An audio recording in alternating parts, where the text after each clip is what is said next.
నమస్కారం. ఆయుష్మాన్ భవ కార్యక్రమానికి స్వాగతం. ఈ రోజు ఆయుష్మాన్ భవ కార్యక్రమంలో మలబద్ధకం, పైల్స్, పిస్టులా, ఫిషర్ ఈ అంశాల గురించి మనకు ఎక్స్ప్లెయిన్ చేయడానికి, అదేవిధంగా ఈ సమస్యలకు సంబంధించి హోమియోపతిలో ట్రీట్మెంట్ అనేది ఏ విధంగా ఉంటుంది మనకు వివరించడానికి ప్రముఖ హోమియోపతి వైద్యులు డాక్టర్ ఏ ప్రియాంక ఎండి హోమియో మనతో పాటు స్టూడియోలో సిద్ధంగా ఉన్నారు.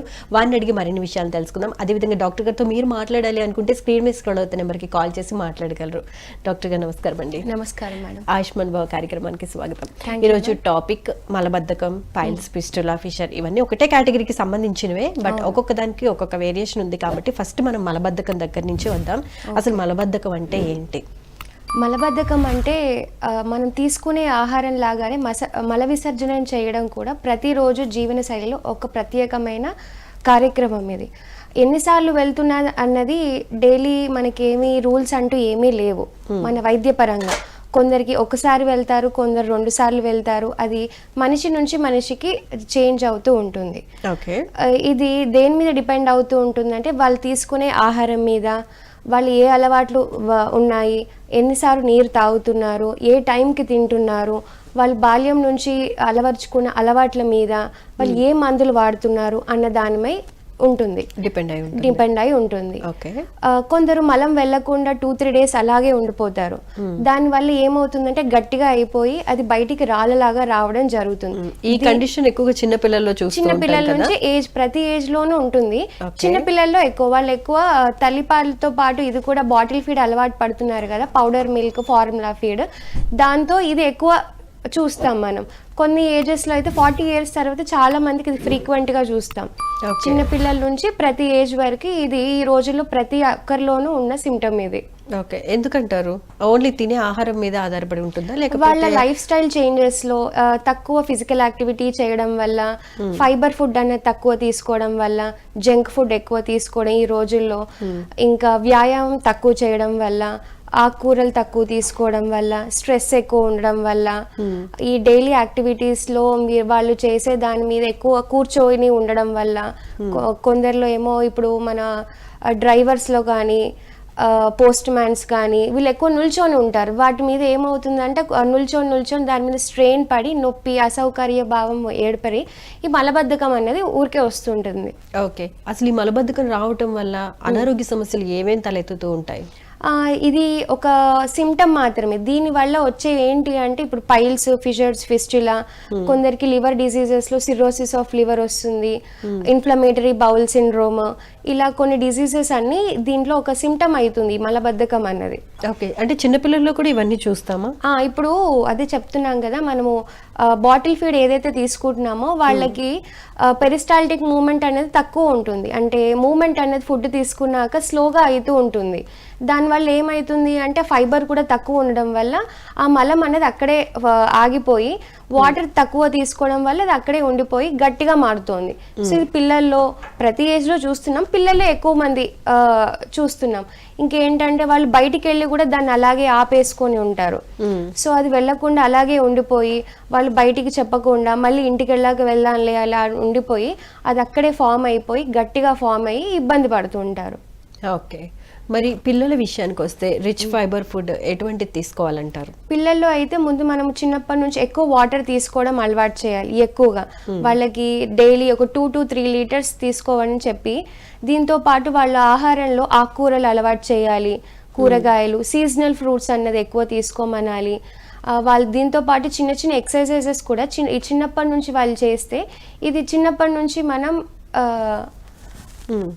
ఓకే చిన్నప్పటి నుంచి కంట్రోల్ చేయొచ్చు. ఓకే, సో నెక్స్ట్ మనం పైల్స్ గురించి మాట్లాడుకుందాం. మరి పైల్స్ అంటే ఏంటి? పైల్స్ అంటే ఇప్పుడు మలద్వారం దగ్గర ఔటర్ లైనింగ్ దగ్గర రక్తనాళాలన్నీ ఉబ్బి బయటికి వస్తాయి. దీన్ని పైల్స్ అంటారు. దీన్ని మనం తెలుగులో అరసమూలలు కూడా అంటారు. ఓకే, సో ఇది ఏమవుతుంది అంటే మోషన్ హార్డ్గా ఉండడం వల్ల, అక్కడ స్ట్రెయిన్ చేయడం వల్ల ఆ రక్తనాళాలన్నీ బయటికి వస్తాయి. వీటిని పైల్స్ అంటాం. మళ్ళీ ఇందులో 2 రకాలు ఉంటాయి. ఎక్స్టర్నల్ పైల్స్ ఉంటాయి, ఇంటర్నల్ పైల్స్ ఉంటాయి. ఇంటర్నల్ పైల్స్ ఏంటంటే మలద్వారం నుంచి లోపల నుంచి బయటికి వస్తాయి. మోషన్ గట్టిగా ఉంటుంది కాబట్టి వాళ్ళు చాలా స్ట్రెయిన్ చేస్తారు. సో దానివల్ల రక్తనాళాలు ఉబ్బి లోపల నుంచి బయటకు వస్తాయి. వీటిని ఇంటర్నల్ పైల్స్ అంటారు. ఎక్స్టర్నల్ పైల్స్ అంటే బయటకు ఉంటాయి, మనకి చేతితో తాకుతాయి అన్నమాట. మోషన్ వెళ్ళినప్పుడు వాళ్ళకి చేతికి తాకడము, కొందరికి ఒకటి ఉంటుంది, కొందరికి 2 ఉంటాయి, కొందరికి మల్టిపుల్ పైల్స్ ఫామ్ అయి ఉంటాయి. సో దీనివల్ల వాళ్ళు చాలా అన్కంఫర్ట్ ఫీల్ అయ్యి కొందరికి బ్లడ్ వస్తుంది, కొందరికి నొప్పి, బ్లడ్ కంటిన్యూస్ గా రావడము, చీల్చిపోయి ఇవన్నీ ఫిస్టులా ఇవన్నీ కాంప్లికేషన్స్ వస్తూ ఉంటాయి. ఓకే, అంటే స్టార్టింగ్ ఎటువంటి లక్షణాలు కనిపిస్తాయి జనరల్ గా? ఫస్ట్ మెయిన్ గా వీళ్ళు కాన్స్టిపేషన్ మెయిన్ కాజ్. సో మెల్లిమెల్లిగా వాళ్ళకి బ్లడ్ రావడము, కొందరికి డ్రాప్స్ గా పడ్డము, వాపుగా ఉన్నట్టు, కూర్చుంటే నొప్పి రావడము, నడిచినా కూడా ఇబ్బంది ఫీల్ అవ్వడము, ఇంకొందరికేమో మంట నొప్పి రావడము, డిస్కంఫర్ట్ ఫీల్ అవ్వడం, బ్యాక్ పెయిన్ రావడం, కొందరు యానల్ రీజియన్ లో ఇచ్చింగ్ రావడం, ఇవన్నీ వీటికి కొన్ని సిమ్టమ్స్ మారుతూ ఉంటాయి వీళ్ళకి. ఓకే, అంటే పైల్స్ అనేది రావడానికి ప్రధాన కారణం మలబద్ధకమేనా, ఇంకేమన్నా కారణాలు ఉంటాయా? అంటే కొన్ని కేసెస్ లో ఇప్పుడు ఇదొకటి మలబద్ధకం ఒకటి, కొందరికి హెరిడిటరీగా కూడా వస్తుంది. ఓకే, వంశపారంపర్యంగా కూడా కొందరికి వస్తుంది, కొందరికి ప్రెగ్నెన్సీలో వస్తుంది, కొందరికి క్యాన్సర్ స్టేజెస్ లో కూడా కొందరికి పైల్స్ అనేవి వస్తుంది. సో ఈ కండిషన్స్ లో పైల్స్ తరచుగా వస్తూ ఉంటాయి వీళ్ళకి. ఓకే, అంటే ప్రెగ్నెంట్ లేడీస్ కి ఎందుకు వస్తుందంట? ఏంటంటే ఇప్పుడు బేబీ వెయిట్ ఉంటుంది కదా, సో ఆ వీన్స్ మీద బాడీ వెయిట్ అనేది బేబీది పడుతుంది. సో మనం కిందికి బేబీ హెడ్ మూవ్ అవుతున్న కొద్దీ ఆ బ్లాడర్ మీద ప్రెషర్ పడుతుంది కదా, సో అక్కడ మోషన్ ఎక్కడ వెళ్ళడానికి వీలు ఉండదు, అది స్ట్రక్ అయిపోతుంది. సో ఆ మూమెంట్ లేక వాళ్ళకి హార్డ్గా ఫామ్ అయ్యి ఇలా మలబద్ధకం రావడం, వాళ్ళ కాన్స్టిపేషన్ కూడా ఒక సిమ్టమ్ వచ్చేస్తుంది. సో ఈ రక్తనాళాలు కూడా వాళ్ళకి ఉబ్బి బయటకు వస్తూ ఉంటాయి. సో మళ్ళీ వాళ్ళకి డెలివరీ అయ్యాక కొందరికి తగ్గిపోతుంది, కొందరికి మాత్రం అది అలాగే అజాగ్రత్త చేయడం వల్ల అది మళ్ళీ బ్లడ్ రావడము, మళ్ళీ దాని ఫిస్టులా రావడం, ఫిషర్స్, ఇవి కాంప్లికేషన్స్ వస్తూ ఉంటాయి.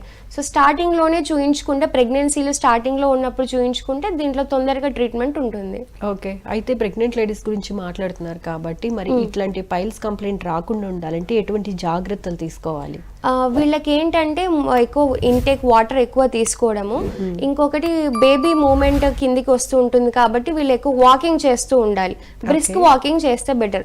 So daily ½ an hour minimum 30 to 40 minutes walking చేయడం. వాళ్ళు తీసుకునే ఆహారంలో కూడా 12 నుంచి 15% ఫైబర్ ఫుడ్ ఉండేటట్టు చూసుకోవాలి. దాంట్లో మనం బీన్స్ కానీ, చిక్కుడుకాయ కానీ, లీఫీ వెజిటేబుల్స్, బఠానీ, ఇవన్నీ వీటిలో ఎక్కువ ఫైబర్ ఉంటాయి. సో వాళ్ళు తీసుకునే ఆహారంలో ఇవి తీసుకున్నట్టయితే ఇవి కొంచెం మనం అరికట్టవచ్చు. ఓకే, మరి ఈ పైల్స్ అనేవి ఏ ఏజ్ గ్రూప్ వాళ్ళకి ఎక్కువగా వస్తూ ఉంటాయి? మోస్ట్లీ చిన్న పిల్లల నుంచి ముసలి వారి వరకు ఇది ప్రతి ఒక్కరిలో కాన్స్టిపేషన్ అనేది ఈ మధ్య ఫ్రీక్వెంట్గా చూస్తున్నాం. చిన్న పిల్లల్లో అయితే మనం చెప్పినట్టు అదే తల్లిపాలు తీసుకునే వాటిలో కూడా కొందరికి వస్తుంది. ఎందుకు అంటే తల్లిపాలు తను తీసుకునే ఆహారం మీద కూడా ఉంటుంది. తల్లి ఏ ఫుడ్ తీసుకుంటున్నా అన్న దాని మీద చూడాలి మనం.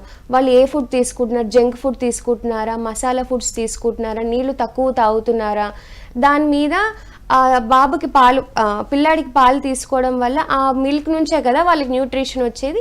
ఇది వీళ్ళ మీద కూడా ఇంపాక్ట్ పడుతుంది చిన్న పిల్లల్లో. మరి చిన్న పిల్లలు ఇటువంటి ప్రాబ్లమ్ తో సఫర్ అవుతున్నారని పెద్దవాళ్ళకి తెలియకపోవచ్చు కదా, మరి ఒకవేళ క్రానిక్ స్టేజ్ కి వెళ్లే ముందు ఎటువంటి సిమ్టమ్స్ కనిపిస్తాయి వాళ్ళల్లో? వాళ్ళకి కడుపు నొప్పి అని ఊరికి ఏడవడము, మనము పాల్పేట్ చేసి పొట్ట మీద చేతి పెట్టి చూడడం, మోషన్ ఒకవేళ అలాగే ఉండిపోయింది అనుకోని వాళ్ళకి గట్టిగా అయిపోతుంది పొట్ట ఉబ్బరం మొత్తం, అంబిలికస్ చుట్టూ గట్టిగా అవ్వడము, మనము చూసుకుంటూ ఉండాలి చిన్న పిల్లల్లో. అలాంటి వాళ్ళు అలా అజాగ్రత్త చేయకుండా తొందరగా డాక్టర్ ని కన్సల్ట్ చేస్తే మంచిది. లేదా చిన్నపిల్లల విషయంలో హోమ్ రెమెడీస్ ఏమైనా ఉన్నాయా? హోమ్ రెమెడీస్ కి వచ్చేసరికి ఇప్పుడు వాళ్ళు తల్లిపాలే కదా తీసుకునేది, తల్లిపాలు తీసుకోవడం వల్ల ఇప్పుడు తల్లికి డైట్ చెప్పాలి. ఇంకా పిల్లల్లో మనం ఏమీ చేయలేము. 6 months దాటిన పిల్లల్లో అయితే మనము వాళ్ళకి ఇచ్చే ఉగ్గులో చేంజెస్ చేయడము, వాళ్ళకి వాటర్ అప్పుడే కదా స్టార్ట్ చేస్తాం మనం, వాళ్ళకి కొంచెం గోరువెచ్చని నీరు చిన్నప్పటి నుంచి అలవాటు చేస్తే వాళ్ళకి మోషన్ అనేది ఇబ్బంది కాకుండా ఉంటుంది. ఎక్కువ వాటర్ తీసుకోవడం, చిన్న పిల్లల్లో కనీసం 120 ml వాటర్ ఇవ్వాల్సి వస్తుంది. సో ఎవ్రీ 1 hour వాళ్ళకి కొంచెం ఫీడింగ్ వాటర్ ఇస్తూ ఉండి, వాళ్ళు తీసుకునే ఉగ్గులో కూడా ఫైబర్ ఫుడ్ ఇప్పటి నుంచి యాడ్ చేస్తే 6 months నుంచి మనం వీళ్ళకి మెల్లిమెల్లిగా వాళ్ళ ఆహార అలవాట్లు చేంజ్ చేసుకున్నట్టయితే వాళ్ళకి మోషన్లో ఎలాంటి ఇబ్బంది రాకుండా ఉంటుంది. ఓకే, ఇంకా పెద్దవారి విషయానికి వస్తే ఈ పైల్స్ తో సఫర్ అయ్యే వాళ్ళకి ఎటువంటి లక్షణాలు కనిపిస్తూ ఉంటాయి? ఇంకా పైల్స్ వచ్చేసరికి ఏంటంటే హార్డ్ మోషన్ వచ్చేస్తుంది కాబట్టి వాళ్ళు బాగా స్ట్రెయిన్ చేస్తారు. సో అది వెళ్తున్నప్పుడు ఏంటంటే బ్లడ్ వెళ్తుంది, మోషన్ వెళ్ళేటప్పుడే కొందరికి బ్లడ్ వచ్చేస్తుంది, కొందరికి మోషన్ వెళ్ళాక బ్లడ్ వస్తుంది, కొందరికి అక్కడ వాపు లాగా నొప్పి ఏర్పడుతుంది, కొందరికి దీంతో పాటు బ్యాక్ పెయిన్ కూడా వస్తుంది, కొందరికి యానల్ రీజియన్ లో దురద ఫామ్ అవుతుంది. ఇలా ఇవన్నీ పైల్స్ కి వచ్చే సిమ్టమ్స్ వస్తాయి. ఓకే, కొంతమందిలో చూస్తే పైల్స్ కంప్లైంట్ ఉన్న వాళ్ళకి అంటే కొంచెం కొన్ని రోజుల తర్వాత తగ్గినా కూడా వాళ్ళ నిద్రలు సరిగ్గా పోకపోయినా, డైట్ సరిగ్గా తీసుకోకపోయినా మళ్ళీ రిపీట్ అయ్యి వాళ్ళకి ప్రాబ్లం క్రియేట్ చేస్తూ ఉంటుంది కదా, మరి వాళ్ళు ఏం చేయాలంటారు? వాళ్ళ లైఫ్ స్టైల్లో ముందు చేంజెస్ చేయాలి. వాళ్ళు ఏ మెడిసిన్స్ తీసుకుంటున్నారో కూడా మనం చూడాలి. ఈ ఏజ్డ్ వాళ్ళు ఏం చేస్తారంటే అన్ని మందులు వాడుతూ ఉంటారు. దగ్గుకి దీర్ఘకాలికంగా మందులు ఎక్కువ వాడడము, హార్ట్ పేషెంట్స్ అయితే హార్ట్ కి ఇప్పుడు బీటా బ్లాకర్ మెడిసిన్స్ వాడడము, స్లీపింగ్ పిల్స్ వాడుతూ కంటిన్యూస్ గా వాటికి అడిక్ట్ అయిపోవడము, యాంటాసిడ్స్, పెయిన్ కిల్లర్స్ ఎక్కువ వాడడము. ఇవి ఎక్కువగా ఈ టాబ్లెట్స్ వాడడం వల్ల ఏమవుతుందంటే వాళ్ళకి అడిక్ట్ అయిపోయి ఈ మోషన్ మీద వాళ్ళకి ఇంపాక్ట్ తర్వాత కాంప్లికేషన్ అయిపోయి మలబద్ధకం వస్తుంది. సో వాళ్ళు ఎక్కువ కాలం వీటికి అడిక్ట్ కాకుండా ఉన్నప్పుడే మెడిసిన్స్ వాడి తర్వాత వాళ్ళ దినచర్యలో చేంజెస్ చేసుకుంటూ ఆహారంలో అలవాట్లు మార్చుకుంటూ చేస్తే వీళ్ళకి తొందరగా తక్కువయ్యే అవకాశం ఉంటుంది. ఓకే, మీరు పైల్స్ లో 2 రకాలు చెప్పారు, ఇంటర్నల్ పైల్స్, ఎక్స్టర్నల్ పైల్స్ అని 2 రకాలు చెప్పారు కదా. ఈ రెండిట్లో ఏది బాగా సఫర్ చేస్తూ ఉంటుంది? ఇంటర్నల్ పైల్స్ అనే చెప్పుకోవాలంటే 2 ఇబ్బంది పడతాయి. ఇంటర్నల్ పైల్స్ ఏంటంటే లోపల నుంచి వస్తాయి కాబట్టి అవి సర్జరీ కొందరు గ్రేడ్స్ ఉంటాయి. ఇప్పుడు పైల్స్ లో గ్రేడ్ 1, గ్రేడ్ 2, ఇలా గ్రేడ్ 3, గ్రేడ్ 4 ఉంటాయి. గ్రేడ్ 1, గ్రేడ్ 2 వరకు మనము లైఫ్ స్టైల్లో చేంజెస్ చేసుకుంటూ మెడిసిన్స్ తో మనము క్లియర్ చేసుకోవచ్చు. ఇక లోపలికి మల్టిపుల్ గా ఫామ్ అయ్యంటూ వాళ్ళకి కొంచెం మనం సర్జరీకి వెళ్ళాల్సి చెప్పాల్సి వస్తుంది. మరి ఫైనల్ కేసెస్ లో గ్రేడ్ 3, 4కి వెళ్ళిపోతే వాళ్ళకి సర్జరీ అవసరం. డాక్టర్ గారు కాలర్ లైన్ లో ఉన్నారు, కాలర్ తో మాట్లాడదామండి. హలో హలో నమస్తే మేడం. నమస్తే అండి, మీ పేరు, ఎక్కడి నుంచి మాట్లాడుతున్నారు? నా పేరు జానకిరామ్, నేను హైదరాబాద్ నుంచి మాట్లాడుతున్నాను. ఓకే జానకిరామ్ గారు, ఏం తెలుసుకోవాలనుకుంటున్నారు? నాకు గ్యాస్ ప్రాబ్లం ఉంది మేడం, డాక్టర్ తో అడగాలి. ఓకే, మాట్లాడండి డాక్టర్ గారు, ఇంకేమేం ప్రాబ్లమ్స్ ఉన్నాయో చెప్పండి. మేడం డాక్టర్ జానకిరామ్ గారు చెప్పండి. నాకు గ్యాస్ ప్రాబ్లం ఉంది, ఓవర్ డైజెషన్ కూడా అవుతుంది మేడం, 4-5 సార్లు మోషన్ వస్తుంది. ఓకే, గ్యాస్ ప్రాబ్లం కూడా ఉన్నది. ఎన్ని డేస్ నుంచి ఉంది ఇది?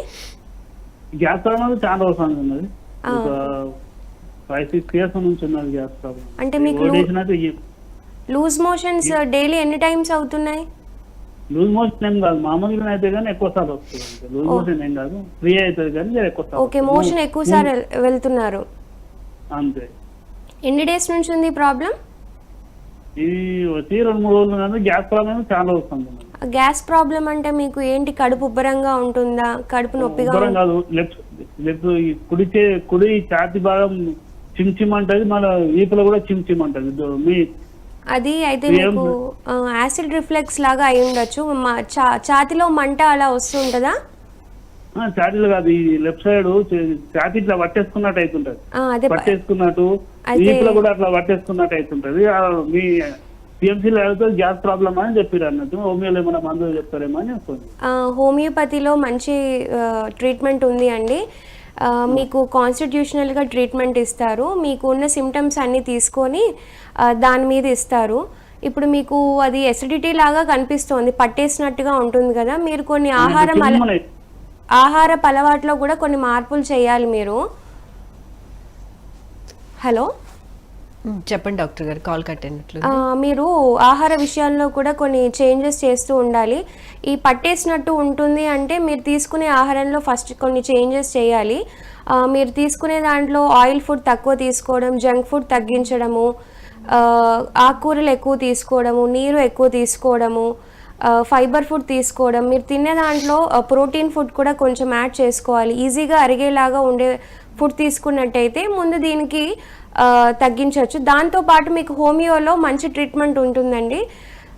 జానకిరామ్ గారు, ఒక పని చేయండి, డాక్టర్ గారి నెంబర్ డిస్ప్లే చేస్తున్నాము, ఒకసారి నోట్ చేసుకుని అపాయింట్మెంట్ తీసుకుని మీకున్న ప్రాబ్లం అంతా డాక్టర్ గారు క్లియర్గా ఎక్స్ప్లెయిన్ చేస్తే అంటే మీ కండిషన్ బట్టి ట్రీట్మెంట్ అనేది ఇవ్వడం జరుగుతుందండి. Right, thank you so much అండి కాల్ చేసినందుకు.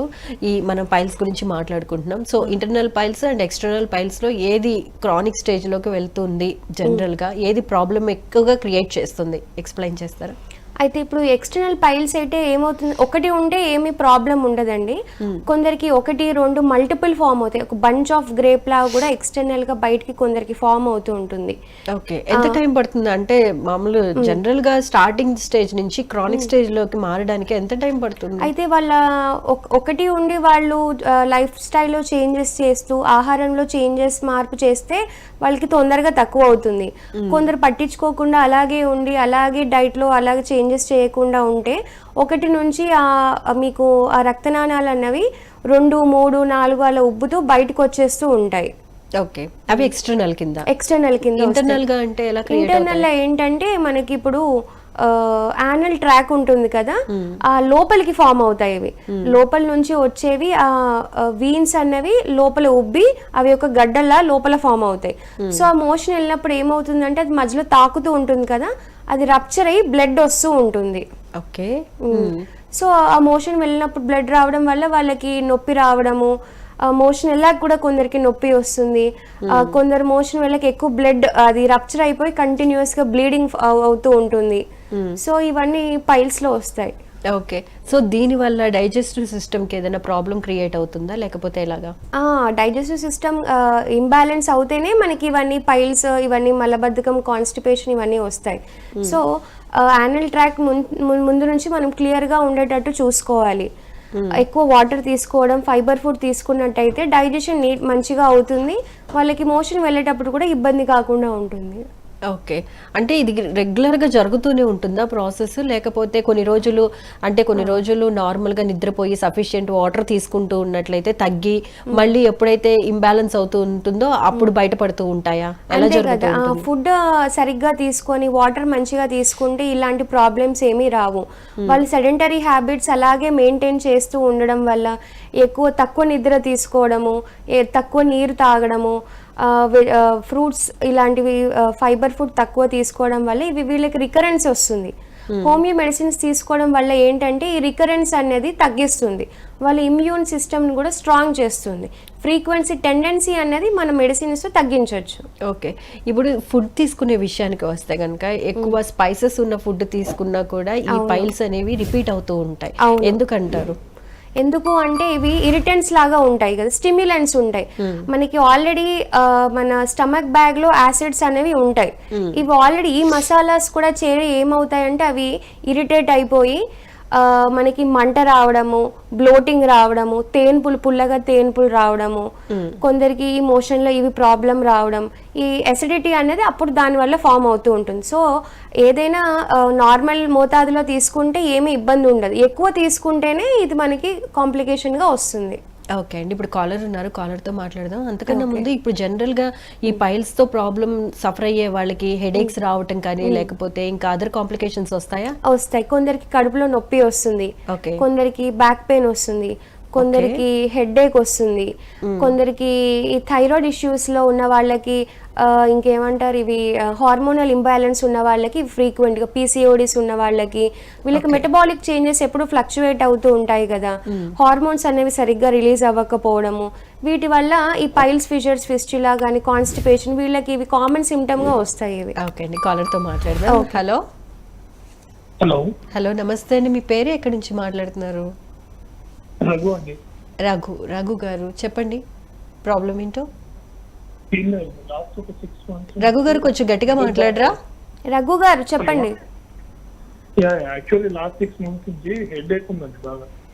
లాస్ట్ 6 months నుంచి హెడేక్ ఉంది. ఏం చేస్తూ ఉంటారు మీరు? నేను సాఫ్ట్వేర్ జాబ్ అండి. ఓకే, మీరు కొంచెం గట్టిగా మాట్లాడరా? మీ వాయిస్ చాలా లోలో వినిపిస్తోంది. సాఫ్ట్వేర్. సో రెగ్యులర్ గా హెడేక్ వస్తుంది. ఐ చెకప్ చేయించుకున్నారా? చేయించుకున్నానండి, ప్రాబ్లం ఏం లేదు. ఓకే అండి, అయితే రఘు వాటి వల్ల పెద్దగా యూజ్ లేదు నాకు. ఓకే, అయితే మీకు హెడేక్ వన్ సైడ్ వస్తుందా లేదంటే హెడ్ మొత్తం వస్తుందా? వన్ సైడ్, రైట్ సైడ్ వస్తుంది. ఓకే, వన్ సైడ్ వస్తుంది. ఇది మైగ్రేన్ అయి ఉండొచ్చు. ఒకసారి మీరు మీకున్న సిమ్టమ్స్ కూడా ఒకసారి తీసుకొని దాని మీద కాన్స్టిట్యూషనల్ మెడిసిన్ ఇస్తే ఈ మైగ్రేన్ వల్ల వచ్చేదాన్ని మనం తగ్గించవచ్చు. దీంతో పాటు ఇంకేమైనా సిమ్టమ్స్ ఉన్నాయా మీకు? స్టమక్ పెయిన్ వస్తుందండి అప్పుడప్పుడు. అదే కొందరికి ఏంటంటే అసిడిటీ ప్రాబ్లం ఉన్నా కూడా మీరు ఐటీ జాబ్ అంటున్నారు కదా, సాఫ్ట్వేర్ అయి ఉంటున్నారు కదా, ఎక్కువ మీరు స్క్రీన్కి ఎక్కువ చూడడము, కంటిన్యూస్గా కూర్చోవడము, మీరు మధ్యలో ఫిజికల్ యాక్టివిటీస్ తక్కువ ఉండడం వల్ల కూడా ఇది ఎక్కువ రావచ్చు. ఈ రెండిటికి కలిసి మనకి హోమియోలో మంచి మెడిసిన్స్ ఉన్నాయి. మీరు ఒకసారి వీలైనట్టయితే మా క్లినిక్కి వచ్చి మెడిసిన్స్ తీసుకుంటే మంచి ట్రీట్మెంట్ ఉంటుందండి. అండ్ రఘు గారు, మీ స్లీప్ కరెక్ట్గా ఉంటుందండి? స్లీప్ అంటే ఇంకా ర్యాండమ్ గా ఉంటాయండి. ఓకే, ప్రాపర్ స్లీప్ ని మెయింటైన్ చేయండి. ఓకే. అండ్ వాటర్ ఎక్కువ తీసుకోండి. ఏంటండి క్లినిక్ చెప్పారు కదా, హాస్పిటల్ అని? ఇది చిక్కడపల్లిలో ఉందండి, శ్రీవీణ హోమియో కేర్. ఇది మీకు పిల్లర్ నెంబర్ 1114 దగ్గర, పిస్తా హౌస్ ఆపోజిట్ దగ్గర ఉంటుంది. తెలుసండి, పిస్తా హౌస్. దానికి ఆపోజిట్ లోనే మీకు శ్రీవీణ హోమియో కేర్ అని క్లినిక్ ఉంటుంది. మార్నింగ్ 10 to ఈవినింగ్ 8 వరకు ఉంటాను. అండ్ రఘు గారు, డాక్టర్ గారి నెంబర్ డిస్ప్లే చేస్తున్నాము, ఒకసారి నోట్ చేసుకుని అపాయింట్మెంట్ తీసుకోండి. Right, thank you so much అండి కాల్ చేసినందుకు. ఓకే, మనం పైల్స్ గురించి మాట్లాడుకుంటున్నాం కదా, సో లైఫ్ స్టైల్ని ఎలా చేంజ్ చేసుకోవాలంటారు? ఇప్పుడు మార్నింగ్ చాలా మంది పొద్దున మార్నింగ్ లేవరు కదా, సో వాళ్ళు అలవాటు చేసుకోవాలి. మార్నింగ్ లేచి కనీసం ఒక హాఫ్ అన్ అవర్ 40 minutes వరకైనా వాకింగ్ చేయడమైనా, లేదంటే వ్యాయామం, చిన్న చిన్న ఎక్సర్సైజ్ చేసుకోవడం, లేదు అంటే వాళ్ళకి యోగా వీలైతే యోగా, ఇవి చేసుకున్నట్టయితే దీంతో పాటు ఫుడ్లో కూడా కొన్ని చేంజెస్ చేయాలి. ఫ్రీక్వెంట్గా వాటర్ తీసుకోవడం, ఇప్పుడు ఎండాకాలం కదా, సో ఎక్కువ డీహైడ్రేట్ కాకుండా హైడ్రేట్ ఉంచుకుంటూ ఉండడం, సీజనల్ ఫ్రూట్స్ తీసుకోవడము, వేడిని తగ్గించే ఫుడ్ తీసుకోవడం, బార్లీ వాటర్ కానీ, రాగుల జావ కానీ, ఈ చియా సీడ్స్ ఇలాంటివి కలుపుకొని వాళ్ళ లిక్విడ్స్లో తీసుకోవడంతో పాటు హోమియో మెడిసిన్స్తో కూడా మంచి ఇంప్రూవ్మెంట్ ఉంటుంది. ఓకే, ఈ పైల్స్ గురించి క్లియర్ ఇన్ఫర్మేషన్ ఇచ్చారు. మరి ఫిస్టులా, ఫిషర్ అంటే ఏంటి? ముందు ఫిషర్ మాట్లాడదాము. ఫిషర్ అంటే ఏంటంటే ఇప్పుడు యానల్ రీజియన్ లో కట్స్ లాగా ఫామ్ అవుతాయి. అవి అంటే టేర్ లాగా, మనం ఇప్పుడు స్కిన్ మీద కట్ చేస్తే ఎలా టేర్ అవుతుందో యానల్ రీజియన్ దగ్గర కూడా కట్ టేర్స్ ఫామ్ అవుతాయి. ఓకే, సో ఎందుకు వస్తుందంటే వీళ్ళు హార్డ్ మోషన్ వెళ్తారు కదా, గట్టిగా వెళ్ళడం వల్ల స్ట్రెయిన్ చేస్తారు, సో స్కిన్ అన్నది టేర్ అవుతుంది. ఓకే, సో దాని వల్ల హార్డ్ మోషన్ తో రావడంతో పాటు మోషన్ లో బ్లడ్ కూడా పడుతుంది వీళ్ళకి. సో ప్రాబ్లమేటిక్ గా తెలుసుకుందాం కాలర్ తో మాట్లాడింది. హలో హలో మేడం, నమస్తే అండి, మీ పేరు, ఎక్కడి నుంచి మాట్లాడుతున్నారు? నా పేరండి చెన్నమూర్తి, మల్లేశ్వరి నా పేరు. మల్లేశ్వరి గారు, చెప్పండి ప్రాబ్లం ఏంటో డాక్టర్ గారికి. నాకు 1 year నుంచి మోషన్ ప్రాబ్లం అండి, నొప్పిగా ఉంటది, మోషన్ వెళ్ళలేకపోతాను, సిట్టింగ్ లో కూర్చోలేకపోతాను. మమ్మల్ని హాస్పిటల్కి వెళ్తుంటే టానిక్ లో ఇస్తుంటారు, ఆ టానిక్ వేసిన రోజు 1 రోజు అవుతుంది మోషన్, మళ్ళీ మామూలుగా సెటిల్ అవుతుంది. ఓకే, 1 year నుంచి సఫర్ అవుతున్నారా అండి? 1 year నుంచి సఫర్ అవుతున్నానండి. మామూలుగా హాస్పిటల్ చూపించుకున్నా సరే ప్రాబ్లం ఏంటనేది అసలు తెలియలేదు. టానిక్లు ఇస్తున్నారు, టాబ్లెట్లు ఇస్తున్నారు, అంతా వేసుకుంటున్నాను కానీ ఆ నొప్పి మటుకు తగ్గట్లేదు. ఓకే, వేసుకున్నప్పుడు మాత్రమే బాగుంటుంది, ఫ్రీగా ఉంటుంది. బాగుంటుంది, ఫ్రీగా అవుతుంది ఆ రోజే. ఓకే, ఏం ఫుడ్ తీసుకుంటూ ఉంటారు మీరు ఎక్కువగా? ఫుడ్ ఎలా తీసుకుంటున్నారు మీరు? ఫుడ్ మామూలుగా తిన్నది తీసుకుంటాం, అంటే మసాలాలు ఎక్కువగా ఉండేలా చూస్తున్నారా, లేకపోతే వాడరా? మరి మోషన్ కి ఎలా వెళ్తున్నారు? మోషన్ మామూలుగా గట్టిగా ఇబ్బందికరంగా ఇబ్బందిగా అవుతుంది. ఓకే అండి, డాక్టర్ గారు చెప్తారు, వినండి. అదర్ ప్రాబ్లమ్స్ ఏమైనా ఉన్నాయా? అంటే నాకు థైరాయిడ్ ఉందండి, మామూలు స్కిన్ ప్రాబ్లం వచ్చింది ఇంతకు ముందు ఒక 6 months బ్యాక్. ఓకే, దానికి మామూలుగా చూపించుకున్నాను, అప్పటి నుంచి అంతకు ముందు నుంచి కూడా ఈ మోషన్ ప్రాబ్లం ఎక్కువగా ఉంటుంది నాకు. ఓకే, దీర్ఘకాలికంగా ఏమైనా మెడిసిన్స్ వాడుతున్నారా? బీపీ గానీ, షుగర్ గానీ? బీపీ వాడుతున్నాను మేడం. ఓకే అండి. మల్లీశ్వరి గారు, అయితే మీకు చాలా మల్టిపుల్ ప్రాబ్లమ్స్ ఉన్నాయి. థైరాయిడ్ ఉంది, బీపీ ఉంది, స్కిన్ ప్రాబ్లం కూడా ఉంది. అంటే వీటి వల్ల ఎక్కువ రోజుల నుంచి మీరు మెడిసిన్స్ వాడుతున్నారు కాబట్టి మేబీ మీ ఫుడ్లో కూడా చేంజెస్ చేయాల్సి వస్తుంది. కంటిన్యూగా ఈ మెడిసిన్స్ వాడడం ఏమవుతుంది అంటే దీనికి సైడ్ ఎఫెక్ట్గా కాన్స్టిపేషన్ అనేది, మలబద్ధకం అన్నది వస్తుంది. మీరు బీపీని కంట్రోల్ చేసుకునే విధంగా థైరాయిడ్ని నార్మల్గా ఉండేటట్టు చూసుకొని దానికి తగ్గట్టుగా మీరు ఆహారంలో అలవాట్లు చేంజ్ చేసుకోవడం, ఎక్కువ పీచు పదార్థాలు ఉన్న ఆహారం తీసుకోవడం, నీరు ఎక్కువ తీసుకోవడం, వీలైనంత వరకు మీరు కొంచెం చిన్నగా వాకింగ్ చేసుకోవడము, ఇలాంటివి చేసుకొని ఇంతకుముందు మేడం ఎక్సర్సైజ్ ఇంతకుముందు ఒక హాస్పిటల్కి వెళ్తే ఎక్సర్సైజ్ చేయమని చెప్పారు. చెయ్యాలి. మీకు ఫిజికల్ యాక్టివిటీ తక్కువ ఉన్నా కూడా మీ బాడీలో గట్లో పెరిస్టాల్టిక్ మూమెంట్ తగ్గిపోతుంది కదా, సో అది మూమెంట్ అవ్వాలి అంటే మీరు కూడా కొన్ని మార్పులు చేయాలి. ఊరికే మందులు తీసుకొని తగ్గాలి అంటే తగ్గదు కదా. దీంతో మీరు ఫుడ్ చేంజెస్ చేస్తూ కూడా మీరు ప్రయత్నం చేస్తేనే అది రిజల్ట్ అన్నది ఉంటుంది. మీరు హోమియోలో కూడా ట్రీట్మెంట్ తీసుకోవచ్చండి. మీకు కాన్స్టిట్యూషనల్గా మెడిసిన్స్ మీ సిమ్టమ్స్ అన్నీ తీసుకొని, మీకు థైరాయిడ్ ఇవన్నీ ఇష్యూస్ ఉన్నాయి కదా, ఇవన్నీ తీసుకొని దాని మీద మెడిసిన్స్ ఇస్తే మీకు థైరాయిడ్తో పాటు ఇలాంటి కాన్స్టిపేషన్ కానీ మీకు బీపీ కూడా నార్మల్కి రావడానికి మంచి ఉపయోగం ఉంటుంది. ఓకే, సరే అండి. డాక్టర్ గారి నెంబర్ డిస్ప్లే చేస్తున్నాం, ఒకసారి నోట్ చేసుకుని అపాయింట్మెంట్ తీసుకుని మీకున్న ప్రాబ్లమ్స్ అని డాక్టర్ గారికి చెప్తే క్లియర్గా ఎక్స్ప్లెయిన్ చేస్తే మీకు ట్రీట్మెంట్ అనేది ఇవ్వడం జరుగుతుంది. ఇలా ఫోన్లో అంత ఎక్కువగా ఎక్స్ప్లెయిన్ చేయడం కూడా అంత టైం ఉండదు కాబట్టి. Right, thank you so much అండి కాల్ చేసినందుకు. ఫిషర్ గురించి మనం మాట్లాడుకుంటున్నాం కదండి, ఎక్స్ప్లెయిన్ చేస్తారా? అదే హార్డ్ మోషన్ వెళ్ళినప్పుడు స్కిన్ కి టేర్స్ ఫామ్ అవుతాయి, కట్ లాగా ఫామ్ అవుతాయి. సో హార్డ్ మోషన్ వల్ల స్కిన్ అనేది టేర్ అయిపోతుంది, అంటే వాళ్ళకి దాని చుట్టూ కొన్ని కట్స్ లాగా ఫామ్ అవుతూ ఉంటాయి. సో దీనివల్ల ఏమవుతుందంటే సరిగ్గా కూర్చోలేకపోవడం, వాళ్ళకి ఏంటంటే సూదులతో గుచ్చున్నట్టుగా ఉండడం, కొందరికి ఏమని చెప్తారంటే పుల్లలతో ఉన్నట్టుగా గుచ్చుకున్నట్టుగా ఉండడము, దీనివల్ల బ్యాక్ పెయిన్ వస్తూ ఉంటుంది. ఇవన్నీ ఫిషర్లోని లక్షణాలు ఇవి. సో దీన్ని మనము ముందు దీనికి కాన్స్టిపేషనే కాబట్టి మోషన్ ఫ్రీ అయింది అనుకోండి, మోషన్ ఫ్రీగా వస్తుంది కాబట్టి అక్కడ టేర్స్ అనేవి ఆటోమేటిక్గా తగ్గిపోతాయి. హోమియోలో కూడా దీనికి మంచి మెడిసిన్స్ అన్నీ ఉన్నాయి. కాన్స్టిట్యూషనల్గా ఇస్తే మనకి మళ్ళీ రిపీట్ కాకుండా ఉంటుంది.